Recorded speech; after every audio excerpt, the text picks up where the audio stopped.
This is Alberta, the fourth largest province and home to about 4.6 million people.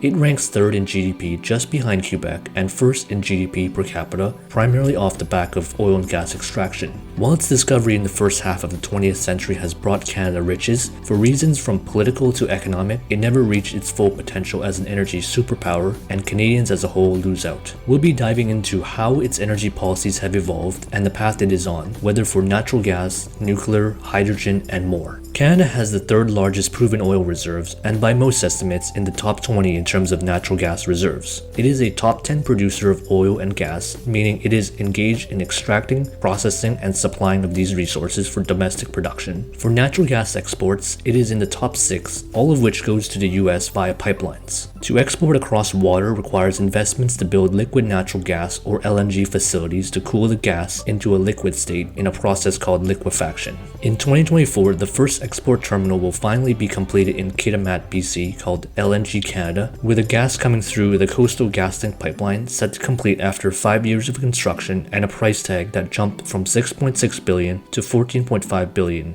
But don't expect other facilities to be constructed anytime soon. On February 9, 2022, 2 weeks before the Russian invasion, the federal and Quebec governments rejected approval of an LNG plant in Saguenay that would have allowed for the export of Western natural gas to European markets, citing increased greenhouse gas emissions and lack of social responsibility. While most of the natural gas is located in northern Alberta and BC in the Montney Formation, there is also gas in the Atlantic provinces. However, New Brunswick, Newfoundland and Labrador, Nova Scotia have all banned the process of fracking used for shale gas development over safety fears, losing out on tens of billions of economic potential. Ironically, the same provinces import a lot of natural gas extracted from the US through the process of fracking. Quebec too has natural gas resources, but in April 2022 banned all oil and gas extraction in the province. This means not only are pipelines from Western Canada going through Quebec being rejected, natural gas extraction and export facilities in these provinces have been rejected as well. The demand, if not met by Canada, will be filled by countries that might not share the same values nor care about the environment, with the jobs, millions in royalties and taxes going elsewhere.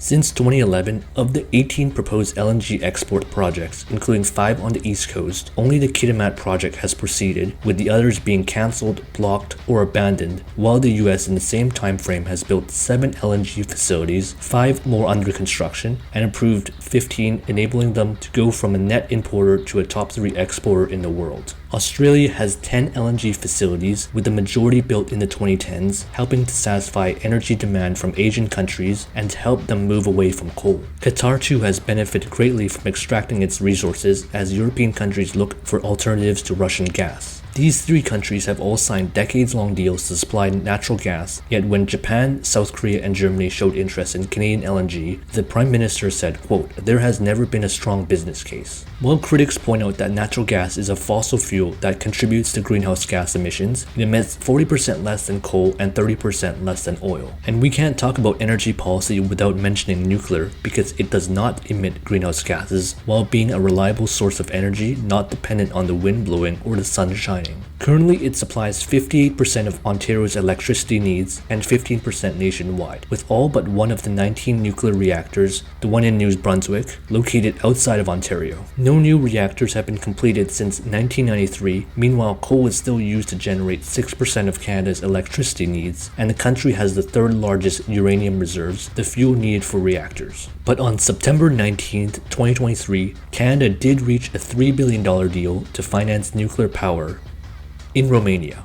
In fairness, this deal does support the export of made-in-Canada CANDU-style reactors, helping to support the industry, which historically Canada has been a leader in. Any discussion should include nuclear, as one of the trends in the nuclear industry is small modular reactors, or SMRs, which should be easier to manufacture and transport, enabling its use in remote regions. Sorry for the quick interruption, but most of you aren't subscribed. If you like this video or any of my previous videos, please consider doing so. Thanks. Another trend that the federal government has prioritized in the 2023 budget relates to hydrogen. $16.4 billion has been allocated over 5 years for clean technologies and clean hydrogen tax credits, which are subsidies for costs in setting up equipment to produce clean hydrogen. When the German Chancellor Olaf Scholz arrived in Canada in August 2022 asking for LNG, Canada instead offered green hydrogen created via wind turbines generating electricity to perform electrolysis by splitting water to produce hydrogen. It is both inefficient and expensive to produce green hydrogen, meaning there is little business case for it without subsidies, as more than 99% of hydrogen is currently produced using fossil fuel. While green hydrogen will likely play a role in industrial processes like replacing coal used in steel production or creating ammonia in fertilizer production, its role in transportation is likely negligible. Furthermore, using hydroelectricity, nuclear, or natural gas to create hydrogen plays into Canada's strengths in a way that solar or wind does not, as we'll see shortly. A big part of Canada's net zero emissions by 2050 plan involves solar and wind energy, yet one of the biggest beneficiaries of that shift would be China, given its dominance in the clean energy solution space, whether solar panels, wind turbines to EVs, from the mineral extraction to the processing, refining, and manufacturing. There is much demand for critical minerals like copper, cobalt, nickel, lithium, rare earth elements to chromium, zinc, and aluminum. China owns stakes in many mines around the world, including Canadian ones, extracting these minerals to control the supply chain. According to 2022 data from the International Energy Agency, their share of refining is 35% for nickel, 60% for lithium, 70% for cobalt, and a whopping 90% for rare earths. This dependence on one country means the power to squeeze supply or raise prices at any moment, which is a big reason why on August 16, 2022, the Biden administration signed the ironically named Inflation Reduction Act, which provides $369 billion of funding for clean energy projects. The intention is to not only reshore to the US, but also nearshore or friendshore to allies like Canada, whether in mining of critical minerals to manufacturing. Canada acted decisively a few months later in the same year to force 3 Chinese companies to sell their stakes in Canadian mining companies. Oh wait, just kidding.